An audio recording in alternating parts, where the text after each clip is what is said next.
Welcome to the Living in the Future podcast, where we bring to light specialized topics from life in the modern age.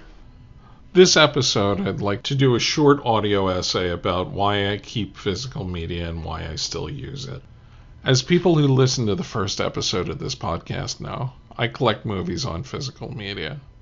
Anyone in this day and age who knows this about me always makes fun of me for this and tells me I should just stream everything. There's an Onion cartoon by Stan Kelly, who is always described as always on the wrong side of things, showing the class and refinement of DVD collections versus an acne-faced teenager advocating streaming. This isn't how I feel at all, but I love the joke. To me, physical purchases are a snapshot of a piece of art. In an almost quantum mechanical way, streaming offerings seem to me to be unmeasured waves, constantly changing until they are measured by watching a stream or producing a physical copy. In the book 1984, Winston Smith's job is to update archival newspapers to the current preferences of the party. The fictional job was based on a behavior of authorities in the Soviet Union of removing unfavorable people from photos published in newspapers. Today, the behavior is not unusual, but a regular practice. 15 years ago, when I would have an RSS feed of the news from Yahoo, I would see the headlines and the bias in the article transform over the course of the day, while the link to the article remained the same. In streaming film content, the practice is commonplace as well.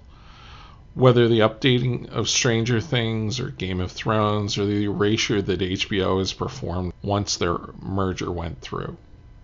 While I'm sure the behavior could be traced back as far as Chaplin re-editing his films to maintain copyright, the example that seems the most on the cusp of the transition to our malleable present from the fixed past is the obvious revisions to the Star Wars films.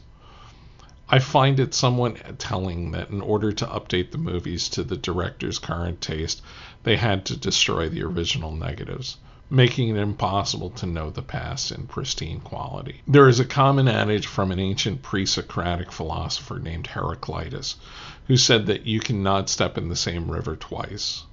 All that is left of his once rich philosophy is a collection of fragments that have survived from antiquity. Perhaps you can't watch the same video stream either, with its ever-changing nature, but it's specifically the measurement or snapshot of a moment that forms our memories.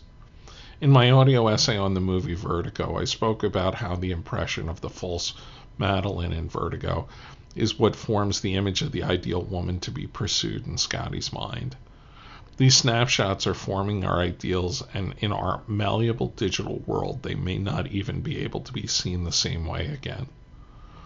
Marshall McLuhan spoke about the transformation from a print culture to an electronic world with many observations about the implications of this transformation on our culture. One was that the electronic world is ever-changing and tribal and up to the second accurate, as opposed to an individual world based on static impressions from print. The impressions from a written word take longer to formulate as opposed to an electronic image, which can be composed and transmitted almost instantaneously. I guess this is also something like constantly being able to text all your friends, as opposed to a static meeting or a shared experience, or from before my time, the impressions from a letter. I think my friends that I text are constantly changing and evolving, as opposed to having significant snapshots of how they were in a given month, in a given year, within my memory.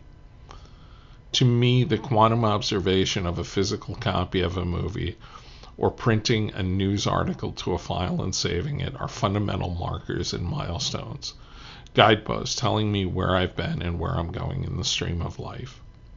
Without these snapshots, I think I'd exist as an unmeasured particle, unable to trace when I did something for the first time, or never having a reference of what I actually saw, only what is currently available with the same name.